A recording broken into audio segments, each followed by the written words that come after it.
కాబట్టి ఈ యొక్క దినాల్లో, ఈ డిసెంబర్ మాసంలో, ఈ చివరి దినాల్లో మరి నువ్వు మొదట్లో 1వ తేదీన 2024 జనవరి మాసంలో ఏమని తీర్మానాలు చేసుకొని ప్రార్థన చేసావో, ఆ 31 రాత్రి కాలం ఏమని సాక్ష్యం ఇచ్చావో ఒకసారి జ్ఞాపకం చేసుకో. మరలా రేపు 31వ తారీఖున మరలా నువ్వు కొన్ని సాక్ష్యాలు చెప్పవలసి ఉంటుంది. మరి పోయినసారి చెప్పిన సాక్ష్య ప్రకారంగా నేను జీవిస్తున్నానా, చేసిన తీర్మానాల ప్రకారం నేను జీవిస్తున్నానా? కాబట్టి దేవుడు చెప్తున్న మాట లూకాసు వార్త 18:1 చెప్పిన మాట, విసుగకుండా ప్రార్థన చేయండి. 6వ వచనంలో అలా మీరు ప్రార్థన చేస్తూ ఉంటే మీకు న్యాయము చేయడా. ప్రార్థన చేస్తే ఏం చేస్తాడట దేవుడు? న్యాయం చేస్తాడట. బతిమలాడుకుంటే ఎప్పుడైనా సరే దేవుడు న్యాయం చేస్తాడు. ఎవరినైనా సరే మీరు బతిమలాడుకోండి, కన్నీరు గార్చండి, పాదాలు పట్టుకోండి, కరిగిపోతారు. చెయ్యను అన్నోళ్ళు కూడా చేస్తారు, పోనీలే అని వదిలేస్తారు.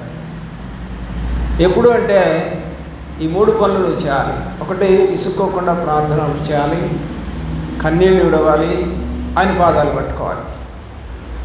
ఈ 3 దానియేలు అలాగే దేవుని పాదాలు పట్టుకుంటూ తిరిగేవాడు, ప్రార్థించేవాడు. ఉద్యోగం చేస్తూ ఉన్నాడు, ప్రధానమైనటువంటి ఉద్యోగమే. ప్రధానంలో ప్రధానుడు అని రాస్తుంది 6వ అధ్యాయంలో. ప్రియులారా, ప్రధానంలో ప్రధానుడైనటువంటి ముఖ్యుడైనటువంటి దానియేలు రోజు 3 సార్లు ప్రార్థన చేస్తున్నాడు.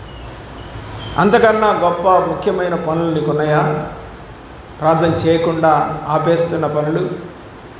అది కేవలము నీ దృష్టికి దేవుడి వైపు చూడనీయకుండా చేస్తూ ఉన్నాయి. కాబట్టి తీర్మానం అనేది మంచిది చేసుకోవాలి. మత్తయి సువార్త 26:41 మన లోగోలో ఉన్నటువంటి వాక్యమే. శోధనలోనికి ప్రవేశించకుండా నిమిత్తము మీరు మెలకువగా ఉండి ప్రార్థన చేయండి. దేవుడు శిష్యులను ఒకటి కోరాడు. తీర్మానం చేసుకోవాల్సిన శిష్యులు తీర్మానం చేసుకోలేదు. దేవుడైతే అంటున్నాడు, మీరు విసుక్కోకుండా ప్రార్థన చేయండి. బైబిల్ చెప్తుంది. ఎందుకు అంటే ఇక్కడ ఇంకొక మాట కలిపాడు. ఇందాకేమో న్యాయం తీరుస్తానని చెప్పాడు, ఇక్కడేమో మీరు శోధనలోనికి ప్రవేశించకుండా ఉండటానికి మీరు ప్రార్థన చేయాలి. కాబట్టి దేవుడు చెప్పిన తీర్మానాలన్నీ కూడా మనం చేస్తే, ద్వితీయోపదేశకాండం 28వ అధ్యాయము 1వ వచనం నుండి 14వ వచనం దాకా మొట్టమొదటి వచనము ప్రకారం కనుక మనం చేస్తే, ఏమండి, మిగతా 13 వచనాల్లో దేవుడు మనకి మేలులను చేస్తానని చెప్పి రాశాడు. అవన్నీ చదవద్దులేండి, చాలా ఉంటాయి. మొదటి వచనం మాత్రం చదవండి.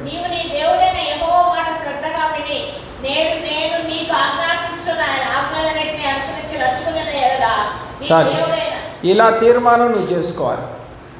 అర్థమవుతుందండి? దేవుడు ఆజ్ఞలన్నింటినీ, కట్టడలన్నింటినీ అనుసరించి నడుస్తాను ప్రభువా, తప్పిపోను ప్రభువా.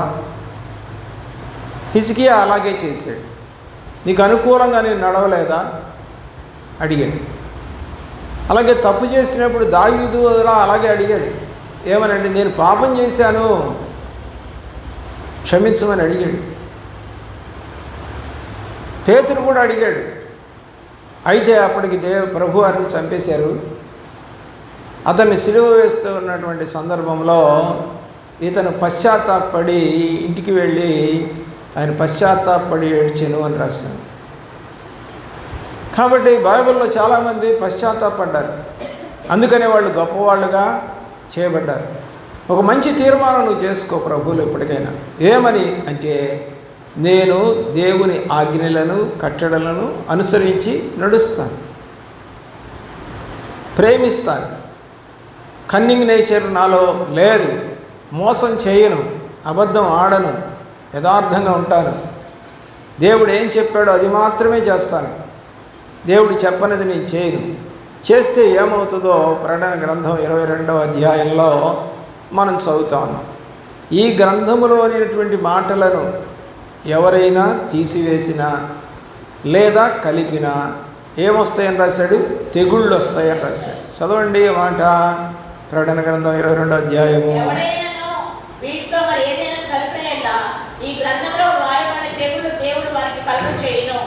ఎవరు కలగజేస్తారు?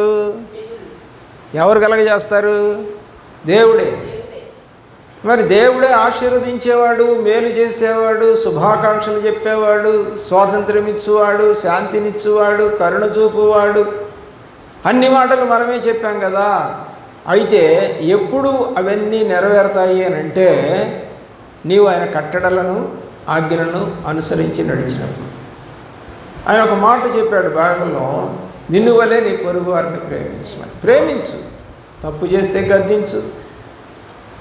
సక్రమైన మార్గంలో నడవాలంటే గద్దింపులు అవసరం. దేవుడు అంటాడు బైబిల్లో కీర్తన గ్రంథం, నా గద్దింపు విని తిరుగుడి. గద్దింపు నీకు, దిద్దుబాటు నీకు అసహ్యం కదా అని బాధపడుతూ ఉంటాడు ప్రభు. కాబట్టి నీ జీవితంలో ప్రభు మాట వినటానికి ఇష్టపడుతున్నావా?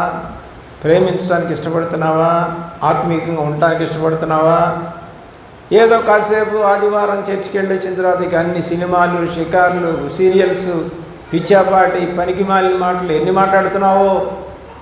నీ నోటికి ఏమన్నా అద్దు ఆపు ఉంటుందా? కట్టడి చేసుకుంటున్నావా? అనకూడని మాటలు ఏమన్నా అంటున్నావేమో. పరిశుద్ధ దినం అని చెప్తున్నావు కానీ పరిశుద్ధంగా ఉండలేకపోతున్నావేమో. ఆత్మీకంగా ఎదగాల్సిన నీ హృదయము, నీ మనస్సు, నీ తలంపులు, నీ కుటుంబము దిగజారిపోవడానికి గల కారణం నువ్వు సరిగా నడవలేకపోవడమే కావచ్చు కదా. నాలుక బహు అదురు పడుతుంది అని చెప్పి రాస్తాడు బైబిల్లో. నాలుక ఏమవుతుందంట? బహు అదురు పడుతుందట. కాబట్టి 12వ కీర్తనలో ఒక మాట అంటాడు దావీదు. అది ఏమంటాడంటే బింకములాడు నాలుక అంటాడు. ఏ నాలుకంట?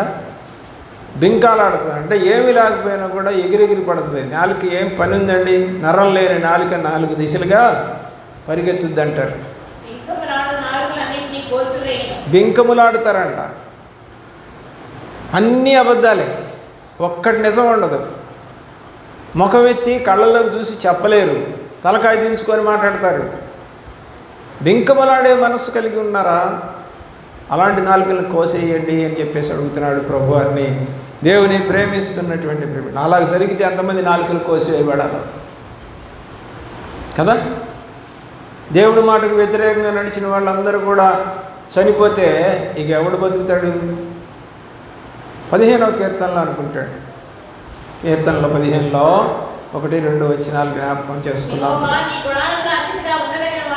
ఎవరు?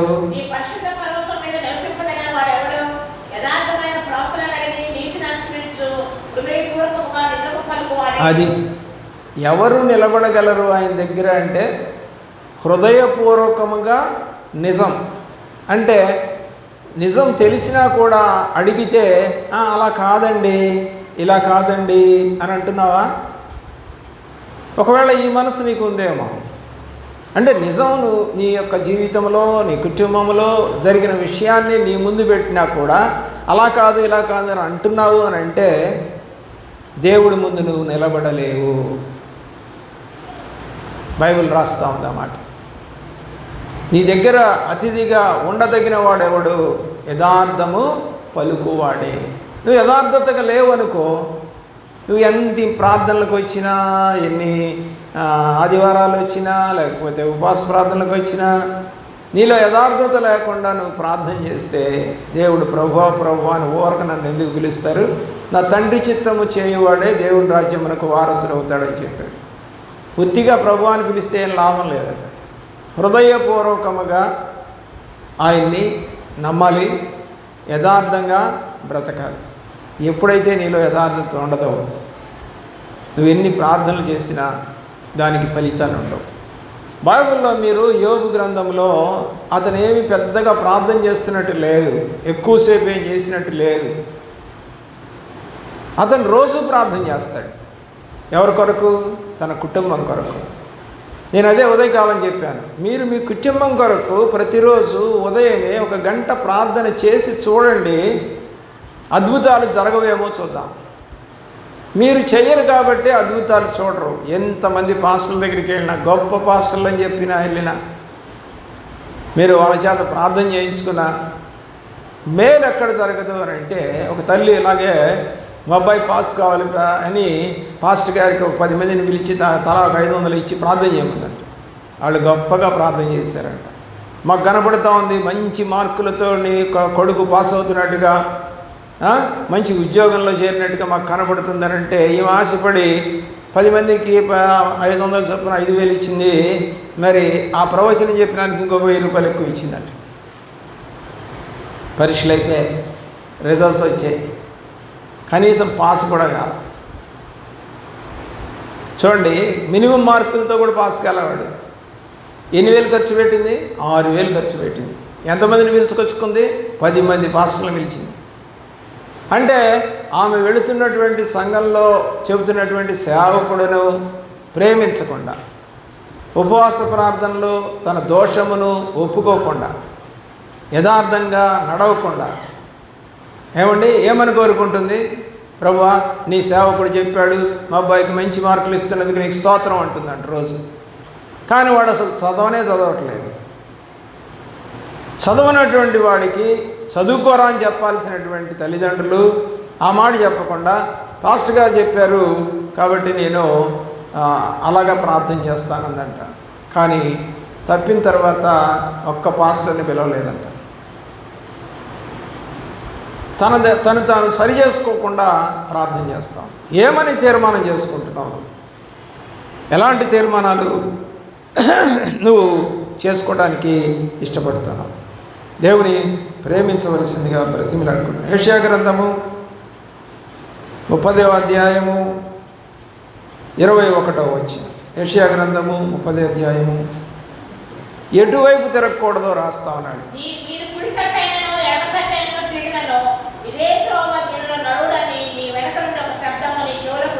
ఏమని చెప్తుందండి వాక్యం? కుడి తిట్టైనను ఎడమ తట్టైనను తిరగకుండా ఇట్లాగే నడువు, దిక్కులు చూడబాకు. అప్పుడు మాత్రమే నువ్వు దేవుడి స్వరాన్ని వింటావు.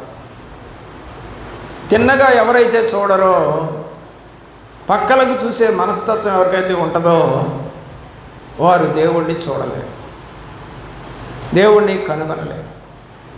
ఎందుకంటే మనం రోడ్ల మీద వెళ్తున్నప్పుడు సైడ్స్ ఎన్నో ఆ యొక్క బ్యారికేడ్లు కనపడుతూ ఉంటాయి, పోస్టర్స్ కనపడుతూ ఉంటాయి, మనుషులు కనపడుతూ ఉంటారు, కొట్లు కనపడుతూ ఉంటాయి, తినుబండారాలు కనపడుతూ ఉంటాయి.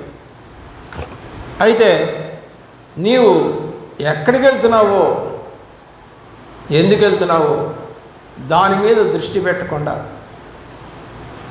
అటు ఇటు చూస్తే నువ్వేమైపోతావు? నీ పనిని సక్రమంగా చేయలేవు. పత్తి కంపెనీలో నేను సూపర్వైజర్గా పనిచేశాను కొన్నాళ్ళు. అయితే ఆ పత్తిని తీసి ఆ మిషన్లో వేస్తూ ఉంటారు చేతులతో. అదొక రోలర్ తిరుగుతూ ఉంటుంది. అది ఈ పత్తిని తీసేసుకొని పత్తిని ఒకవైపు గింజలు కిందకి పడేటట్టుగా చేసే మిషన్. అది చాలా ఉంటాయి, ఒకటి కాదు. ఒక సైడ్ ఒక 10, ఒక సైడ్ ఒక 10 ఉంటాయి. మొత్తం ఒక 20 మిషన్లు ఉంటాయి. ఆ పత్తిని దాంట్లో వేస్తూ ఉంటారు. అయితే ఈ సెల్ ఫోన్లు వచ్చిన తర్వాత ఏం జరిగిందంటే, మనుషులు సెల్ ఫోన్లో మాట్లాడటం మొదలుపెట్టి మెడకాయట పెట్టుకొని చెప్పు అంటూ పత్తి వేస్తూ ఉంది. దృష్టి పత్తి మీద లేదు, ఫోన్ మీద ఉంది. ఆమెకి అవతల వాళ్ళు మాట్లాడుతున్న దాని మీద ఉంది. అంటే అనుకోకుండా ఎంతవరకు వేయాలో, తన చెయ్యి ఎంతవరకు వెళ్ళాలో తను గ్రహించక ఇట్లా అనేసింది. మిషన్ ఏం చేస్తుంది? దానిపైన చేసుకుంటుంది. మొత్తం 4 ఏళ్ళు తెగిపోయినాయి. 4 ఏళ్ళు తెగిపోయింది మిషన్లో పడి. ఇలా చాలా చోట్ల జరిగింది. మన గుంటూరులో ఉన్నటువంటి జూట్ మిల్ కంపెనీలో కూడా అలా ఏళ్ళు ఇరిగిపోయిన వాళ్ళు చాలామంది ఉన్నారు. ఏం లేదండి, శ్రద్ధ లేదు, ధ్యాస లేదు. ఎటు తిరిగింది? వేరే వైపు తిరిగిపోయింది.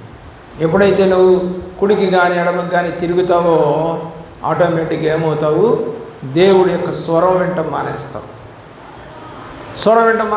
ఆగిపోతుంది.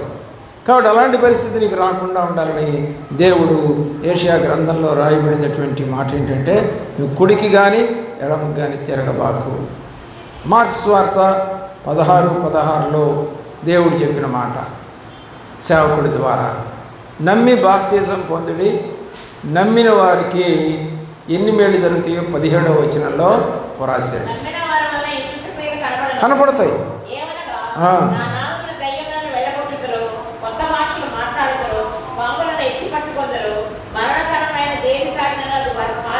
నిజంగా నమ్మి బాప్తిజం తీసుకుంటే ఈ పవర్స్ వస్తాయని చెప్తున్నాడు బైబిల్లో. ఈ రోజున నువ్వు అనొచ్చు, ఏమండి మరి బాప్తిజం తీసుకున్న వాళ్ళంతా నమ్మి తీసుకోలేదా? నిన్ను నువ్వు పరిశీలన చేసుకో. నువ్వు నిజంగా నమ్మి తీసుకున్నావేమో. నీకు ఏ వరాలు వచ్చినాయి చెప్పు.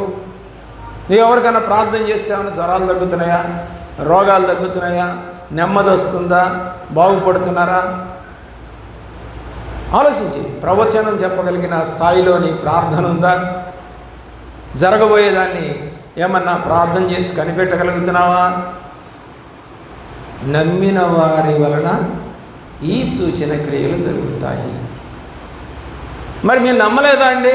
నువ్వు నమ్మావో లేదో ఆ వాక్యాన్ని చదువుకొని తెలుసుకో. వాక్యాలు ఊరకనే రాయలేదు, అది ప్రభువారు చెప్పిన మాటే, సేవకుడి ద్వారా మాట్లాడుతున్న మాట. ఏంటో తెలుసా? నమ్మిన వారి వలన. మరి మీరు నమ్మాం కదండి, నీలో యథార్థత లేదు, ఎక్కడ లోపాలు ఉన్నాయి, భయం లేదు, నీకు ఆత్మీయ జ్ఞానం లేదు, బైబిల్ చదవు, ప్రార్థన చేయవు, పాపమును ఒప్పుకోవు, నా తప్పు ప్రభు అని ఎవరి దగ్గరికి వెళ్ళి క్షమాపణ అడగవు. మరి ఇంకెప్పుడు జరుగుతాయి నీకు? పేతురుకి ఎందుకు జరిగినాయి? నీడబడితేనే అద్భుతాలు ఎందుకు జరిగాయి? తన పాపాన్ని అతను ఒప్పుకున్నాడు. మొట్టమొదటి సమయంలోనే దేవుడు అతని ధోనిలోనికి ఎక్కినప్పుడు, కుడి పక్కన వలయమన్నప్పుడు, అప్పుడు చేపలు విస్తారంగా పడ్డప్పుడు ఒక మాట అంటాడు. ఏంటో తెలుసా? నేను పాపాత్ముడను, నన్ను వదిలేయి ప్రభు అన్నాడు. పాపాన్ని ఒప్పుకునే మనసు ఉంది పేతురుకి. అందుకే అతను నీడబడితేనే అద్భుతాలు. పాపాన్ని ఒప్పుకునే మనసు ఉంది పౌలుకి. మంచి తీర్మానం చేసుకున్నాడు. ప్రభువుని నేను ఎరిగానని చెప్పి ధైర్యంగా ప్రకటన చేస్తూ మరణానికి కూడా అప్పగించబడు వాడు పౌలు భక్తుడు.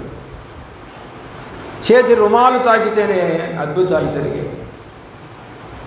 మాట సెలవిస్తేనే ఓచ చేయగలిగిన వాడు బాగుపడ్డాడు. ఎలాగ జరిగాయండి వాళ్ళకి? మా ఇంట్లో ఎందుకు జరగట్లేదు అంటే, నీలో యథార్థత లేదు. నీ ఇంటి వాళ్ళకే నువ్వు ప్రార్థన చేయలేకపోతున్నావా? ఆలోచించే ఒకసారి. జనరల్గానే దేవుని ఎరగకపోయినా, హిందువులుగా ఉన్నా కూడా, ఒక చిన్న బిడ్డకి బాగలేదంటే వాళ్ళు వాళ్ళ దేవుణ్ణి ప్రేమించే దేవుళ్ళ పేరు చెప్పుకుంటూ వాళ్ళని ఎత్తుకొని అటు ఇటు తిప్పుతారు. ఏంటి ఆ ధైర్యం వాళ్ళకి? వాళ్ళ దేవుడు బాగు చేస్తాడని వాళ్ళకి ధైర్యం. మరి నీకేం ధైర్యం ఉంది? కాబట్టి ఆలోచన చేయవలసిందిగా కోరుతున్నాను. ఊరికి ఏడవటం కాదు, పాపమును ఒప్పుకోవటం ముఖ్యమైనది. కన్నీటితో విత్తువారు సంతోషమైన పనులు కోసుకుంటారు. పాపాన్ని నువ్వు వదిలేస్తూ ప్రార్థన చేస్తే నీ యొక్క ప్రార్థనకి ఫలితం ఉంటుంది. అలాంటి తీర్మానం నువ్వు ఏమైనా చేసుకుంటావా? లూకాసు వార్త 19వ అధ్యాయము 8వ వచనం. నిజంగా ఇలాంటి తీర్మానం చేసుకోగలిగితే జక్కయ్యకు వచ్చినటువంటి ఆ యొక్క దేవుని రాజ్యమునకు వారసుడిగా చేశాడు దేవుడు. చదవండి.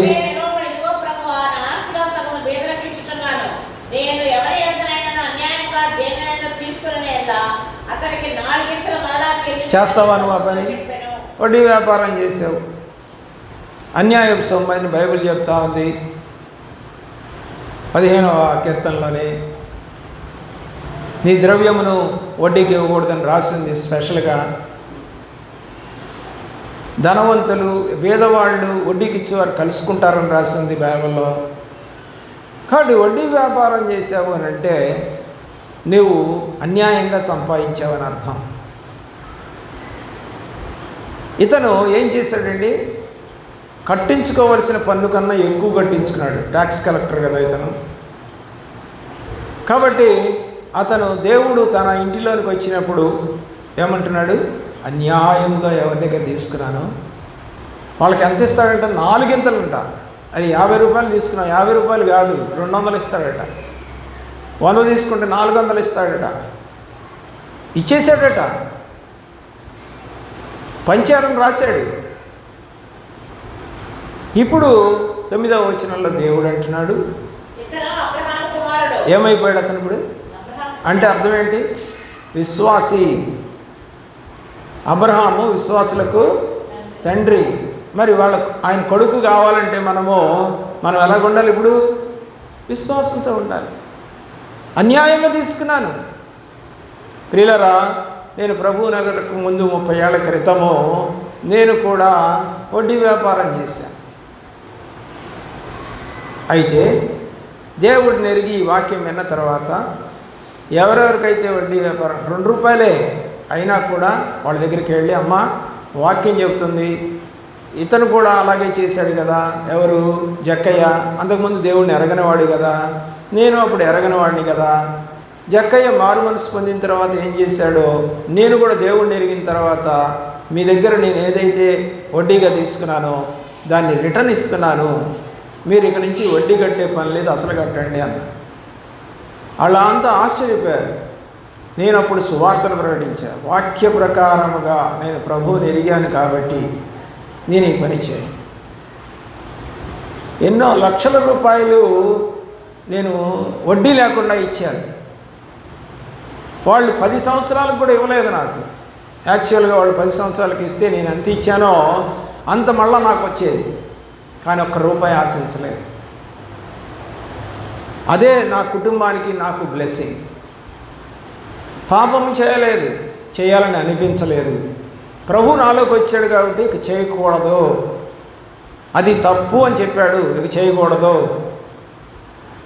కాబట్టి ఒకవేళ నువ్వు కూడా అలాగే అన్యాయంగా ఏమైనా చేసి ఉంటే రిటర్న్ ఇస్తావా? ఏం చేస్తున్నాడు అతను? అన్యాయంగా ఎవరి దగ్గర అయితే తీసుకున్నానో వారికి 4 గింతలు ఇచ్చేస్తాను ప్రభు అనగానే దేవుడు అంటున్నాడు, ఈ ఇంటికి రక్షణ వచ్చింది. మరి నీ ఇంటికి రక్షణ వచ్చిందా? ఇప్పుడు ఇచ్చేసావా రిటర్న్? రిటర్న్ ఇస్తే వస్తుంది రక్షణ. ఇవ్వలేదనుకో, మానేశానండి ఇప్పుడు ఒకవేళ అన్నా కూడా నువ్వు మరి అంతకుముందు దాకా తీసుకున్న లెక్క అంతా అప్పచెప్పాలిగా, ఆ పాపం అంతా కడగలగా. ఈ మధ్య మనకి గుంటూరు మున్సిపాలిటీలో మురికి నీళ్ళు వచ్చాయి. ఎవరైనా తాగారా నీళ్ళు? తాగలేదు.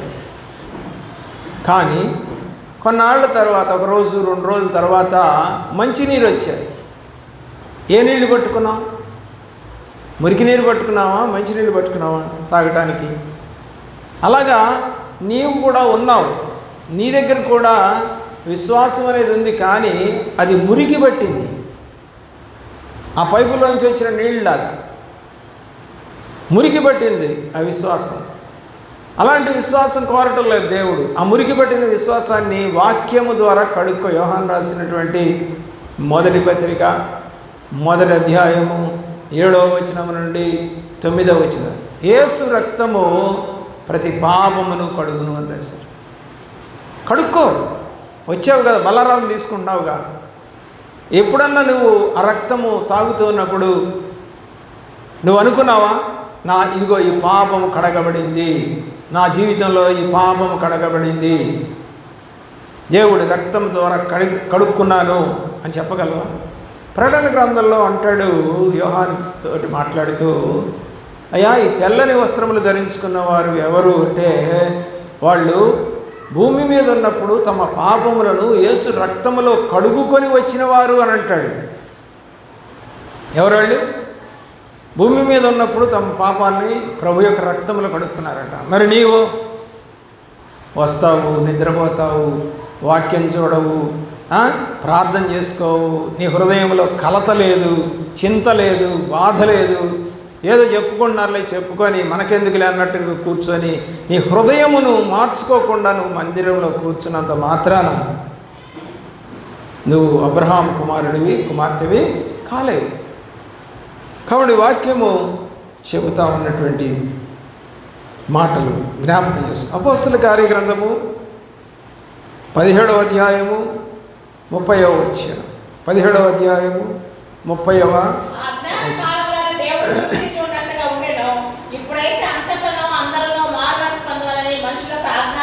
దేవుడు ఒక ఆజ్ఞ, ఆయన తీర్మానం, అందరూ అంతటా మారు మనసు పొందాలి. బాగా గుర్తుపెట్టుకోండి. ఇది చాలామంది తమ పాపాలు చేస్తూనే ప్రభు సన్నిధికి వెళుతూ మేము బాగానే ఉన్నాం అనుకుంటున్నారు. దాని గురించి కూడా రాసింది సామెతల గ్రంథంలో. ఒకడు తాను ఎన్నుకున్నటువంటి మార్గము మంచిదిగానే కనపడదు కానీ తుదకది మరణమునకు దారి తీయను అని రాసింది. బాగా గుర్తుపెట్టుకోండి. నువ్వు బాగానే ఉన్నానని ఒక తీర్మానం చేసుకుంటూ నడుస్తున్నావేమో భూమి మీద, అయితే ప్రభువులోకి వస్తే కానీ నీకు అది అర్థం కాదు. నేను సరిగా నడిచానా లేదా, వాక్యం వింటేనే కానీ అర్థం కాదు నువ్వు సరిగా నడిచావా లేదా, నడుస్తున్నావా లేదా. నీ పాపమును రొమ్ములో నువ్వు దాచుకొని ప్రభువా ప్రభువా అంటే నీ ప్రార్థన దేవుడు వినడు, ఆలకించడు అని రాసింది బైబిల్లో. కాబట్టి ఈరోజు బతుకుతున్నామండి, బాగానే ఉన్నాం, చర్చికి వెళ్తున్నాం, కానుకలు ఇస్తున్నాం, సేవకుడికి వందనాలు చెప్తున్నాం, కాస్త పరిచయం చేస్తున్నాం. కానీ నీ మనసు మారిందా? నీ మనస్సు మారిందా?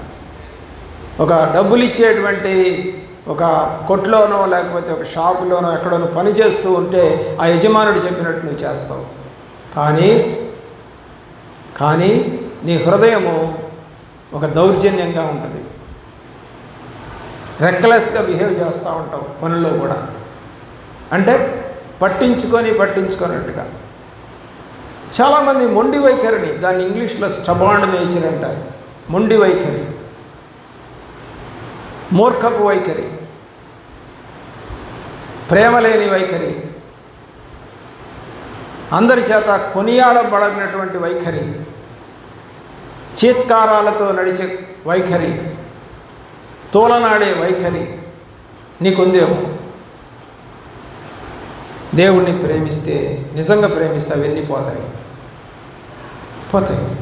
దేవుడు చెప్తా ఉన్నాడు, అందరూ అంతటా మారు మనసు పొందాలి. ఇది ఆయన తీర్మానం. ఆ తీర్మానాన్ని నువ్వు అంగీకరిస్తావా? ప్రశ్న వేసుకో. నువ్వు ఇంటి వారంతా మారు మనసు పొందారా? అందరూ అంతటా మారు మనసు పొందాలని దేవుడు చెప్తున్నాడు కదా, పొందారా? పోనీ నేను పొందానా అని ప్రశ్న వేసుకో. కొరింథీయులకు మొదటి పత్రిక 11వ అధ్యాయంలో దేవుడు పౌలు ద్వారా అన్యజనులైనటువంటి కొరింథీయులకి వ్రాసినటువంటి మాట, నిన్ను నీవు విమర్శించుకుని ఎడల తీర్పులోనికి రాకపోదు. ఏమంటున్నాడండి? అది నిన్ను నువ్వు విమర్శించుకో, నన్ను నేను విమర్శించుకుంటాను. నేను సరిగా బోధ చేస్తున్నానా లేదా, లేకపోతే డబ్బు కోసం చేస్తున్నానా, మనుషులు ఆత్మలు నిజంగా దేవుళ్ళ నిలబడాలని చేస్తున్నానా, వాళ్ళు ఏదో ఇస్తే బతకాలని ఆశపడుతున్నానా, దేవుడు పోషిస్తాడని ఆశపడతా ఉన్నానా? దేవుని ప్రేమిస్తున్నా ప్రియబిడ్డ. దేవుడు పోషకుడు అని రాస్తుంది బైబిల్లో. దేవుడు బాగు చేస్తాడని రాస్తుంది బైబిల్లో. సమస్తము ఆయనకు అప్పగించాలి. అపోస్తల కార్యగ్రంథం 1వ అధ్యాయం 14వ వచనంలో శిష్యులందరూ కూడా ఒక తీర్మానం చేసుకున్నారు. దేవుడు చెప్పాడు 4వ వచనంలో, యెరూషలేమును విడవకుండా మీరు దేవుని యొక్క వాగ్దానం కొరకు కనిపెట్టండి అని అక్కడ చెప్పాడు. ఇప్పుడు 14వ వచనంలో వాళ్ళందరూ కూడా దాని కొరకు ఏం చేస్తున్నారండి? ప్రార్థన చేస్తున్నారు. ఎలాగంట? ఏక మనసుతో. దేనికోసం అన్నాడు 4వ వచనంలో? వాగ్దానం కొరకు. నువ్వు ఈ రోజున వాగ్దానాలని చెప్పి చర్చెస్లో కాగితాలు పంచుతున్నావే, కార్డులు పంచుతున్నావే, దానికి కూడా రేటు పెడితే. నేను ఒక చర్చిలో చూశాను ఒకసారి. వాళ్ళు మన పిల్లలకి మీకు కొట్లల్లో ఏం చేస్తారంటే ఒక రింగ్ లాగా ఉంటుంది. ఆ రింగ్కి కొన్ని క్లిప్పులు ఉంటాయి. ఆ క్లిప్పులకి ఈ వాగ్దానాలు తగిలిచ్చారండి. నాకు భలే ఆశ్చర్యం వేసింది. వాళ్ళు రావటం, ఆ రింగ్ దగ్గర ఆ వాగ్దానాన్ని పీక్కోవటం చాలా బాధ వేసింది నాకు. వాగ్దానాల కొరకు దేవుడు ఏమన్నాడు? కనిపెట్టండి. అంటే ప్రార్థన చేయండి. మరి ఎవరిచ్చారు ఇప్పుడు వాళ్ళకి వాగ్దానం? అక్కడ 2వ అధ్యాయం 1వ వచనంలో ప్రభు అయిన యేసుక్రీస్తు వారు వాళ్ళ మీదకి పరిశుద్ధాత్మ అనే వరమును వాగ్దానంగా ఇచ్చాడు. హల్లెలూయా. గమనించండి, నువ్వు కాగితాలు పీక్కున్నంత మాత్రాన, తీసుకున్నంత మాత్రాన, లాటరీ వేసి కళ్ళు మూసుకొని ఇది తీసుకుంటే బాగుంటుందని అనుకున్న మాత్రాన, లేకపోతే చూసి వాక్యం మంచిది అనుకొని తీసుకున్నంత మాత్రాన నీకేమైనా మేలు జరిగిందా ఈ సంవత్సరం? వాగ్దానాలు ఏంటవి కావు, దేవుడు ఇవ్వాలి. ప్రార్థన ద్వారా సంపాదించాలి. కాగితాలు తీసుకున్నంత మాత్రం ఏ ప్రయోజనం ఉండదు. ఎందుకంటే బైబిల్ నీ దగ్గర ఉంది. ఆ వాగ్దానం తీసుకునేటువంటి వాగ్దానంలో రెఫరెన్స్ ఉంటుంది. చూస్తే అది ఎక్కడుందో నీకు కనపడుతుంది. కాబట్టి బైబిల్లో ఉన్న వాటిని తీసి నీకు ఒక కాగితం రూపంలో ఇస్తుంటే గొప్పగా అనుకుంటున్నావా? అది మంచి పద్ధతి కాదు. వాగ్దానాలు దేవుడి దగ్గర అడిగి పొందుకోవాలి. శిష్యులందరూ కూడా ఏక మనసుతో ప్రార్థన చేశారు. కానీ ఈ రోజున 37వ అర్ధరాత్రి కాలము నువ్వు చర్చికి వస్తున్నావు, కానీ సంఘం అంతా ఏక మనసుతో ప్రార్థన చేస్తూ ఉందా? లేదు కదా. ఒక 9ంటికి వస్తే, ఒక 10ంటికి వస్తే, ఒక 11ంటికి వస్తుంది. వాళ్ళు ఇష్టం వచ్చిన టైంకి వస్తారు.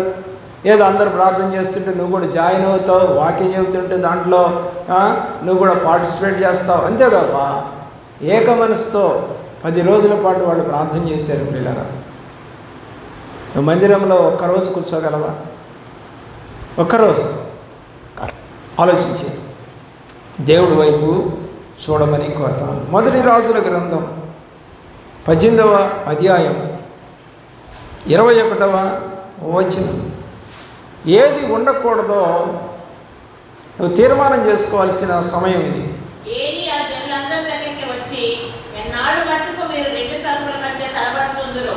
యెహోవా దేవుడైతే ఆయనను అనుసరించుడి, బయలు దేవుడైతే వారిని అనుసరించుడని ప్రకటన చేయగా జనులు అతనికి ప్రత్యుత్తరముగా ఒక్క మాట ఏదో పలకకపోయిరి. దేవుని ప్రేమించిన పిల్లారా, ఎవరు దేవుడు? ఎన్ని తలంపులు నీకు? ఒక తలంపా, 2 తలంపులా? అటు అన్ని జనుల యొక్క వాళ్ళ వైపు చూస్తూ ఉంటావు, మళ్ళీ యేసు ప్రభు అంటే మళ్ళీ ఇటువైపు చూస్తూ ఉంటావు. అమ్మ ఎక్కడికి వెళ్ళావంటే, నిన్న మా ఊర్లో తిరణాలు జరిగితే మా అమ్మని తీసుకెళ్ళానండి. మరి ఆదివారం కదమ్మా ప్రార్థనకి రాకుండా అంటే, ఒక్కరోజే కదండి రాంది. అమ్మ నువ్వు వెళ్ళింది ఎక్కడికో తెలుసా? బైబిల్ ఏం చెప్తుందో చదువమ్మ, ద్వితీయోపదేశకాండం అని వాక్యం చూపించాను. ఏమనంటే, నీ వాళ్ళు కానీ నీ బంధువులు కానీ ఎవరైనా సరే అక్కడికి వెళదాం రమ్మని పిలిస్తే నువ్వు వెళ్ళకూడదు అని రాశాను. దేవుడిని అవమానపరిచినట్టు అవుతుందని రాస్తుంది. మన ఇంట్లో మన అబ్బాయో మన అమ్మాయో మనకు తెలియకుండా ఎవరినో లవ్ వాడి పెళ్లి చేసుకుంటానంటే మనం ఎంత బాధపడతామో అలాగే దేవుడు కూడా బాధపడతాడు. నన్ను ప్రేమించట్లేదు వీళ్ళు. 2 తలంపులు ఉన్నాయి. తీర్మానం చేసుకో, ఈరోజు నేను 2 తలంపులతో ఉండకుండా ఉండేటట్టు, నా హృదయము నిబ్బరముగా ఉండేటట్టు సహాయం చేయదేమని ప్రార్థించి. దానియేలు నిబ్బరమైన హృదయం గలవాడై 70 సంవత్సరములు నిండిలేని ఇర్మీయా గ్రంథంలో రాయబడిన మాట చదివి తిరిగి మమ్మల్ని యెరూషలేముకు పంపించు ప్రభువా అని ప్రార్థన చేశాడు. ప్రియులారా, లూకా సువార్త 15వ అధ్యాయం 17వ వచనం నుండి 21వ వచనం చదవద్దండి. సబ్జెక్ట్ ఏంటంటే, అక్కడ ఒక అబ్బాయి తండ్రి దగ్గర నుంచి తప్పిపోయాడు. చాలామంది రక్షణ పొందిన వారు నేను కన్న తండ్రిని మర్చిపోయి తిరుగుతున్న వారు ఎంతోమంది ఉన్నారు.